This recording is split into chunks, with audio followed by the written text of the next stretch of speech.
Righty, folks, this is George Simons, founder of Solo, and we have with us today our friend John Skiba.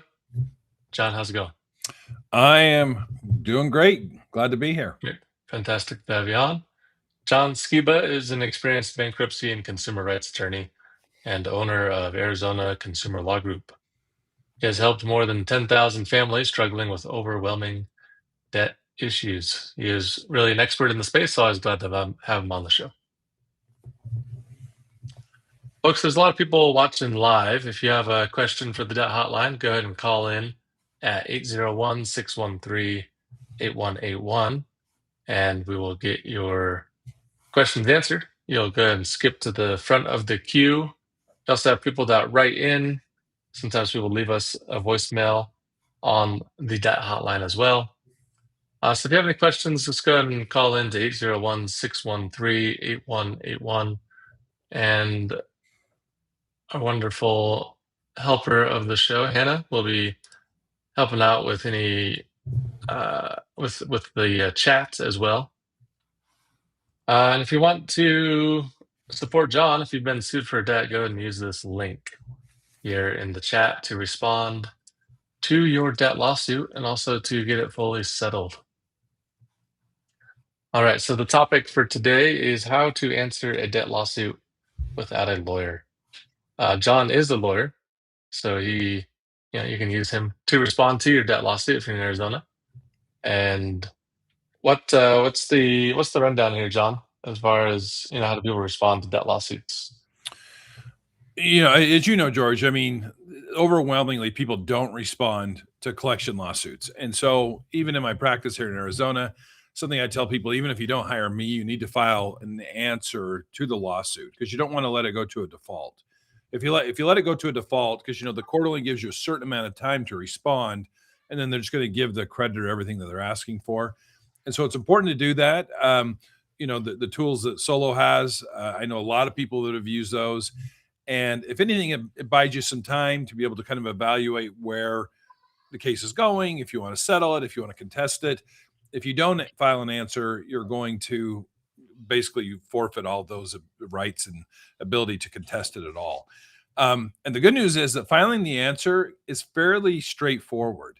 I always tell people to view the complaint and the summons as it's kind of like the complaint is the creditor's version of what's going on. And the court just wants to know, do you admit or deny what it is that they're alleging? They want to know essentially, is there a dispute between the parties?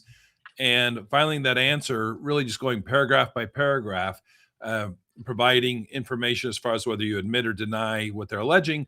It can be that simple. And maybe we can go into it, but I can tell you one of the number one things I see people do wrong when they do their own answer is they put way too much information in there. It's not the answer is not the time to negotiate a settlement. It's not the time to get into the background of, any hardship you're going into. The court just wants to know, hey, here's a set of allegations. How do you respond to it? And then the court can move on and the matter can be litigated. But yeah, answer is super important. So this is a good topic. Yes. So the answer is super important. Yes. And folks, you have a few ways to go about doing this, right? You can you're certainly welcome to hire a lawyer. You can't hire a lawyer. Oftentimes lawyers who do responses for people will make their money in a little bit of a different way, right? They might do it by doing bankruptcy for you. They might do it by doing a settlement for you, like fully settling the case. They can, you can definitely do a lawyer. You can use Solo. We have a software that you go through. It takes about 15 minutes. You just answer questions on our web app. You can do it from your phone. Generates the answer document for you, and then you pay us to file the document for you in court. You're self-represented in that situation, right? So you can have like a lawyer review your document, but you aren't hiring a lawyer to fully represent you in the case. And then also you can do it yourself. In the courts, it's oftentimes called pro se work, or you'd be a self-represented litigant. You can totally do it yourself. Some courts provide templates online. You can find the template. You can fill it out. But most court templates don't include affirmative defenses. They'll just like have a deny all or kind of help you respond to each paragraph. Usually they kind of miss affirmative defenses, which are important. because you only have one chance to bring those defenses, which is in your answer document to the lawsuit. And then it'll be up to you to just make sure that that gets filed in the court properly and also served on the collections attorney in this situation. So those are some of the main ways that you can answer. Some ways that you can't answer. Some people think that making a phone call to the collector is answering the lawsuit. Phone call to the collector is not an answer. An answer is like a capital A. I think about it as a capital A answer. It's a formal legal document that needs to be filed into the court. It needs to be done the right way. It needs to be styled properly, etc. You can't send an email to the collector. You can't send an email to the judge. That's not going to work. And then there's lots of other ways that you can answer kind of like incorrectly, like writing a letter saying, I don't have money to pay this debt. That's not going to count as an answer either. You got to file a capital A answer document in the court. So that's the rundown there. We've got some questions from people who've written in ahead of time. Also, if you want to jump ahead, get your question answered, just go ahead and call in to the Debt Hotline at 801-613-8181. We'll talk with Hannah, who will help you make sure that you're all set up to go live on the show. So we got a first question here from Diana in California. I'm being sued by Ross Sturm, LLC, for $3,200. I'm in the process of submitting my answer to the court by using Solo. I just got done negotiating a settlement through their online portal, but as soon as I created a payment plan, the website blocked me from entering my online account. When I called them, they could not give me a reason why it was locked, and I'm still waiting for them to send me a settlement letter. Is there anything I can do to get them to send me this letter or unblock my online account with them? Great questions, Dan. That's kind of a particular question for Solo, I suppose. So, a few thoughts. Generally what we recommend for people as like the optimal route is use Solo to respond to the debt lawsuit. Use us to respond with the answer, and then make an offer to settle on our platform, Solo Settle. So we maintain relationships with all the collectors for you to make settling pretty easy and streamlined. We help a lot of people settle debts with Ross Sturm and pay them back, usually at a discount on the debt. And with you, it looks like you went through Ross Sturm's online portal itself.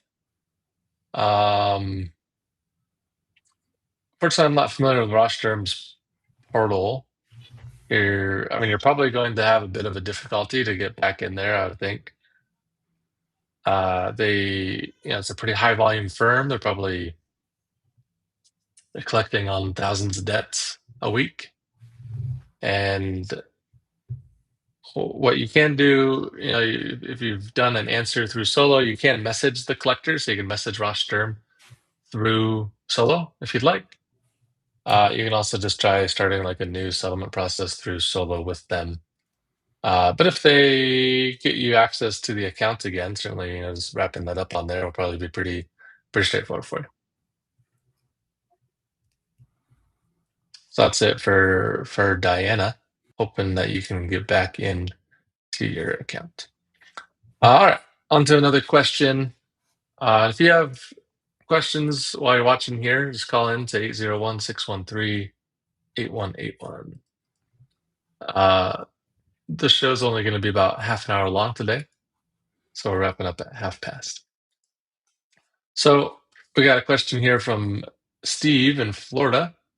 I have multiple judgments from CC. Can more than one creditor garnish your wages for the max allowable amount, or do they have to split that amount, or does the first one to file garnishment get it all?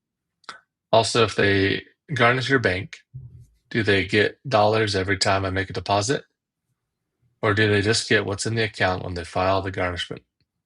In other words, do I need to open a new account at a different bank each time a lien is filed on an account? These are good questions from Steve, really diving into the hows of garnishment. John, what do you think? Yeah, no, these are good questions. And I should say this. I can tell you kind of what happens in Arizona. Garnishment laws are very state specific. So this may vary from state to state. But I can tell you, like in Arizona, when if there's multiple creditors that are trying to garnish wages, there's a cap. In Arizona, it's 10% of your net wages can be taken as a wage garnishment. And so it's something where whether it's one creditor or multiple creditors, I've seen it both ways, where the court will split it and give 5% to one and 5% to the other. I've also seen it where the court will say you're just going to have to wait. First in time gets paid first, and then once they're done, they'll pay off the second one. But it is capped, and in almost every state there is a cap. It varies. Arizona used to be 25%, so it can be pretty high. But now they changed the law and it's at 10%. So the difference between a wage garnishment and a bank levy or a bank garnishment, though, is in most states the wage garnishment gets something called an order of continuing lien, meaning that they're going to continue and garnish the check until you've actually paid off the debt. Whereas a bank levy, that's more of a kind of a one hit thing. In most cases, it's kind of a fishing expedition for them because they can't call the bank up and say how much is in Steve's account here. It's something where they have to get a writ of garnishment, they have to serve it on the bank, and usually the day that it hits the bank, they will tie up the funds that are there, subject to any exemption. Every state has exemptions to protect certain assets. In many states there are monies in an account exemption, and it usually only applies to that one day because you don't have the order of continuing a lien where it's just continuing to tie up money as it goes forward. That being said, again, my little another asterisk here. If I personally had an account that was frozen up with a writ of garnishment, I would not continue to deposit funds in there.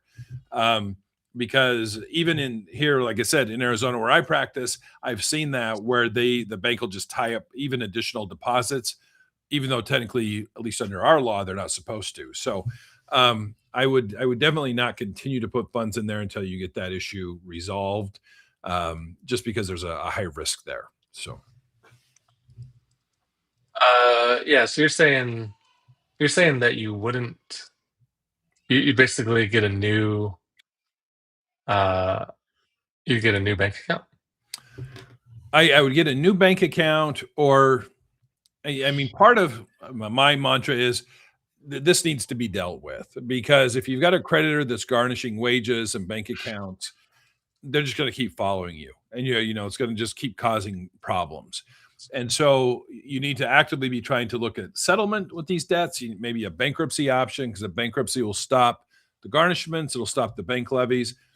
But yeah, in the short term, I wouldn't recommend continuing to use that account.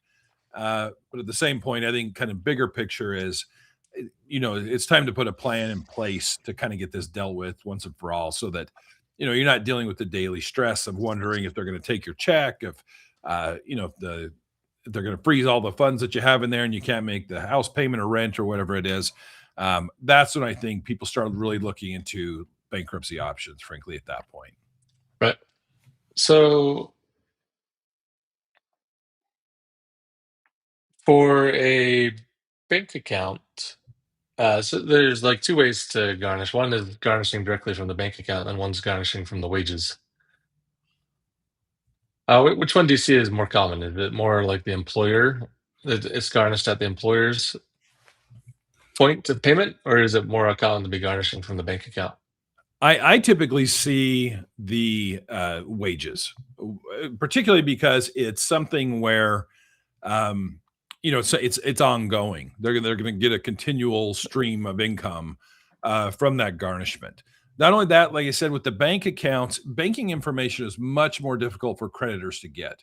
I mean, they might be able to see where you bank based on, they can make some guesses from your credit report, or if you've paid them with a check in the past, and they say, okay, I know that they always pay us from Bank of America.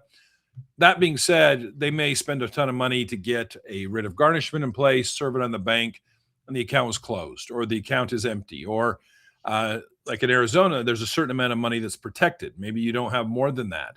And so it's a lot less certain, where if they can find out where you're employed, they're going to get that 10% or 15 or 25 or whatever it is right immediately. That's going to start pushing money their way. So I see the employment garnishment a lot more common. Right, for sure. And in that case, yeah, like you can't really hide money from that, right? You can't like open up a bank account and hide money there.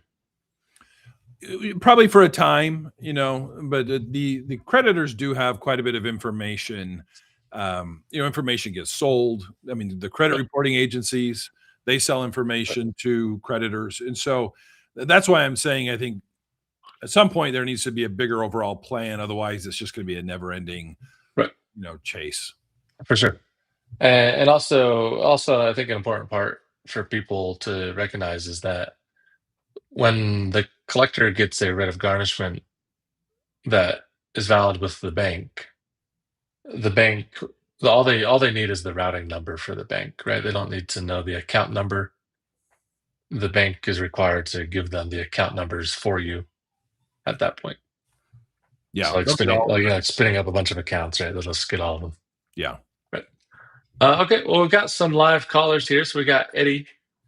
Uh, is Eddie on? Looks like we lost Eddie. We have Tiffany. We have Tiffany who's called in. Tiffany, we're going to go ahead and plug you in now. Tiffany, how's it going?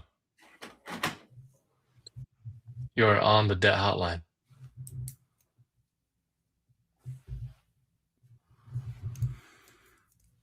Tiffany, what's happening? Can you hear us?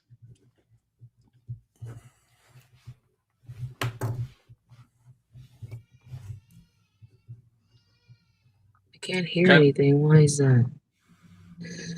Oh, sounds like you're having a hard time with the audio, Tiffany.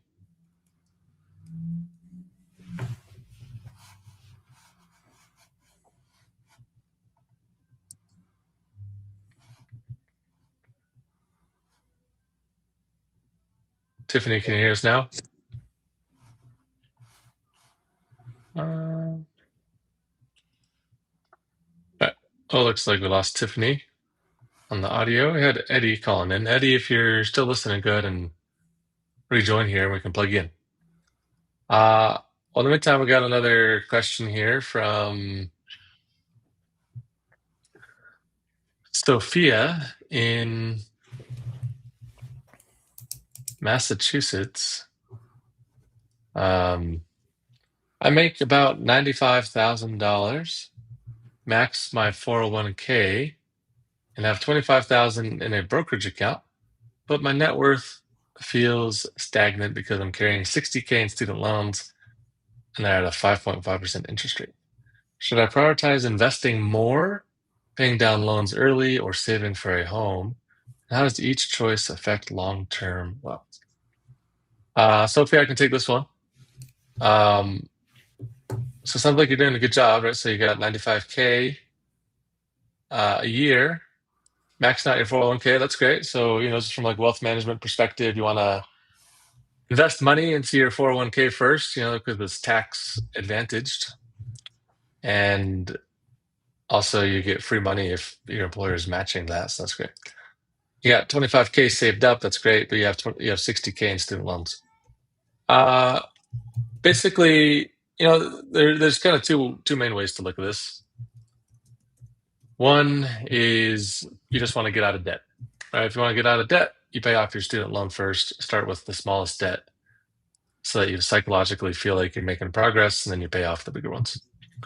From more of a math perspective, it can make sense. I mean, it can make sense to invest if you're able to invest at like a solid 10% return in like a total index stock market, total index fund, total market index fund, and your student loans are only at 5.5%, then you will be making more money if you're investing rather than paying off the debt. I think somewhat of a balanced approach, because debt is like a liability, just getting rid of it rather than having it hang over you is a good move. So if you're feeling like pretty comfortable financially, I'd probably split it. Maybe go 60% into student loans, paying that off, and then 40% into investing into like a total market index fund, something like that. And then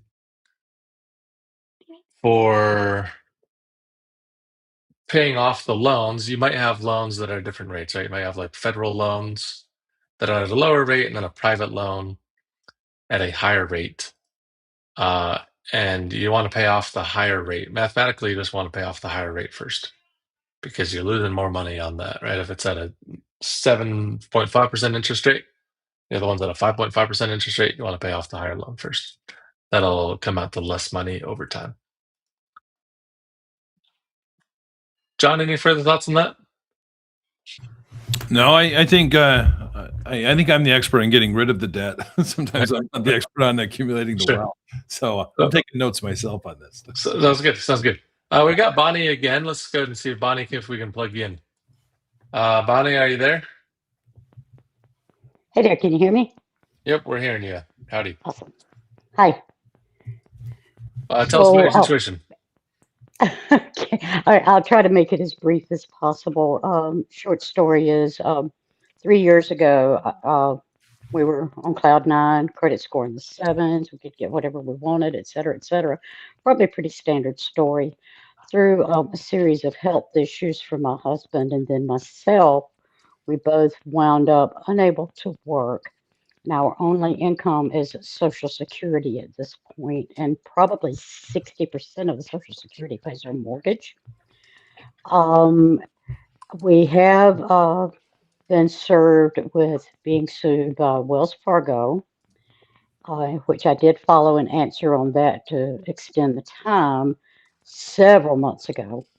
I have been served by another bank that I failed to file the answer. I really anticipate there may be more coming. And I'm kind of wondering what kind of strategy I should follow, and even more so, if I can get a good understanding of judgment proof and what impact that may have, considering our limited income and just a relatively small savings account because of an inheritance. Okay. Yeah, thanks for sharing. We can go ahead and unpack this. John, you want to go ahead and take a step? Sure. No, it's a really good question. As far as being judgment proof, really what we're meaning by that is even if a creditor gets a judgment against you, will they actually be able to collect it? Because, truthfully, the courts don't do a whole lot. Even after the judge signs off on the judgment, they basically give it to the creditor and say, good luck. They've got to try. Right. It's up to them to pursue it. Correct. They have to pursue it. And so, but there's certain things that are protected. Like I know you said you're on Social Security. Social Security cannot be garnished. We were talking about wage garnishment earlier. They can't garnish your Social Security. They can't, even if it's in a bank account, as long as you haven't commingled it with other funds, they can't even take that. So, but there's other things you have to look at. You have to look at, do you own a home? Is there any other assets that are not protected? And then the one thing I tell people as well is, even if you're judgment proof today, will you be in 5 years or 10 years? Is your situation likely to change or is it not? So, sometimes I do tell people they have kind of the do nothing option, because even if there's a judgment, they're not going to be able to take anything from you. That doesn't mean they won't still try to collect and, cause some problems and just annoyance. But also your situation may change. And sometimes civil judgments that can be good for 5 years, 10 years. And the most states allow them to renew that again. So it could be, you could deal with this for the rest of your life kind of thing. So I do say if you're in that situation, though, you also have some negotiating power. If I have a client who's on Social Security, I know I can go in with a lower settlement because those are the words that the creditor's listening for. They know it's going to be difficult to collect on that. So they may take considerably less. Okay, and I have actually made that effort, and these companies can be pretty difficult, challenging, and I get it. They want their money, but haven't been able to reach a satisfactory settlement with any of them. So that's kind of where I am with it. Should I notify them in writing again? This is my only income. I don't have the assets to sell to cover this, and mention being judgment proof. Is that at all effective? I think it's effective to let them know you're on Social Security. I mean, generally I say, I wouldn't share a whole ton about your financial situation or specifics, other than the fact that if your income is solely Social Security, I shout that from the rooftops. I mean, because that tells them, look, we can keep doing this thing where you're, back and forth, but at the end of the day, they're looking for some type of payment. If you have minimal payment or no payment and they can't garnish you, it does give you some leverage to negotiate a better deal. And so I would definitely let them know that. I always say I wouldn't run from it. I would keep the line of communications open like you're doing here, Mhm. because eventually I think that you will be able to come to a deal. Okay. Yeah. At the end of the day, I'm sorry, go ahead. Yeah, a few more thoughts, Bonnie. So it sounds like, right, so you're being sued for this debt with Wells Fargo. Sounds like you're worried about other debts. I put a link in the chat. We have a great tool with Solo where you can go through, you can see all of your debts that are in the pipeline, like all the debts that are showing up on your credit report. And then just a few clicks, you can work towards getting all of those settled. So put that in the chat here. We can send that to you after the show. And also, since you called in, I'm happy to try to find the time to walk you through that myself. If something, we can work on getting something scheduled after the show.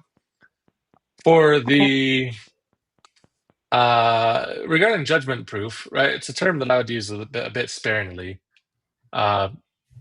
because from the collector's perspective, oftentimes people aren't, hardly anyone's really judgment proof, right? They can get a judgment. Judgments never expire, pretty much. They're almost infinitely renewable.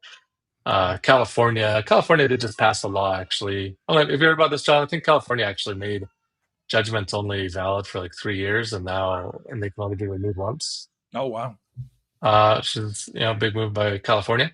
But in most places, they're valid for like 10 years, and you can just keep on renewing them. And if they get a judgment against you, they'll be able to get a lien on your mortgage, right? It sounds like you own your home. You said a lot of your SSI is going towards your mortgage. They'll be able to get a lien on your house. So if at some point in time, whether you sell now or at a later date, maybe it's your estate, maybe it's your estate that sells the house, then they'll be able to get a lien and basically be in line for when the mortgage sells. Okay, which is definitely one of my concerns, is I don't want my son to lose his inheritance because of debt that I could no longer pay. Yes. And also, if I've got a small savings account, I assume that would be subject to them being able to attach to that and take that.